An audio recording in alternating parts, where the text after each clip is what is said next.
Okay, well today it's not sunny, it's not rainy, but it's foggy. At least here in Southern California where I'm at. You can kind of see the ocean in the background, you can certainly hear it. But today I want to talk about something that I was really shocked to hear. Maybe I wasn't shocked to hear it, but it was really, it was very disturbing for me to hear this. That Trump is threatening to use federal troops in the city of Chicago because the crime rate's so high. So he's saying if they don't get their crime rate down, he's going to use federal troops in there. I mean, that's something that we should all fear. That federal troops could march into a city like Chicago and somehow enforce some sort of law and order that he thinks it needs to have right now because we're not doing it the way he thinks they should be doing it. And of course, Chicago is a very democratic city with Ron Emanuel as the mayor, and there's, Obama's from Chicago. So, I can see why he's got Chicago in the crosshairs, because he's got that get even mentality all the time.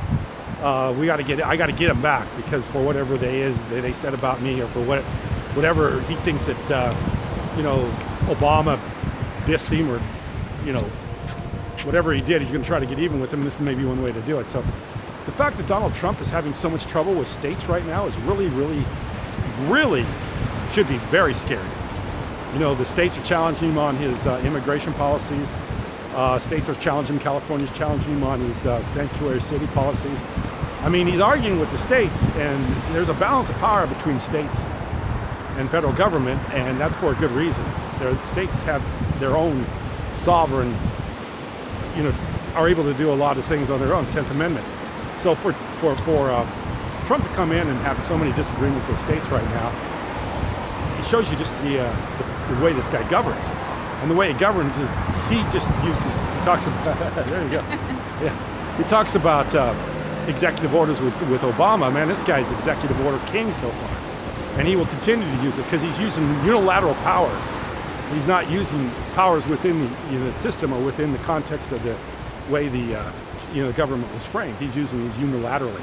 And unilaterally, and I heard him talk a little bit about the Ninth Circuit Court arguing this about the immigration policy. And basically Trump's position is he's got constitutional powers and he's got the authority to do so to protect the people. But then the states are coming back and saying, well, there's also, you can't discriminate either, which is what he's doing. I mean, he's discriminating against one kind of people over another people based on discrimination, which is a clear violation of the Constitution. But it's funny because the people I were listening to said that his power with the Constitution to do these things is pretty powerful. And that's kind of scary, because if Trump starts using federal powers over state rights, there's going to be a huge conflict. I mean, it's going to be if every time he does something, the states go to federal court to challenging. There's never going to be any unity in this United States. He's already caused a lot of problems, but he starts causing trouble between federal and state rights. He'll cross ground nobody's ever crossed before, because nobody would ever dream of doing that. That would be so far and above what a president would be doing to do the things that he's doing, like bring troops into Chicago because he thinks the crime rate's too high. These are accusations and things that he's saying that are absolutely absurd, crazy. Should never even be thought of, let alone acted on.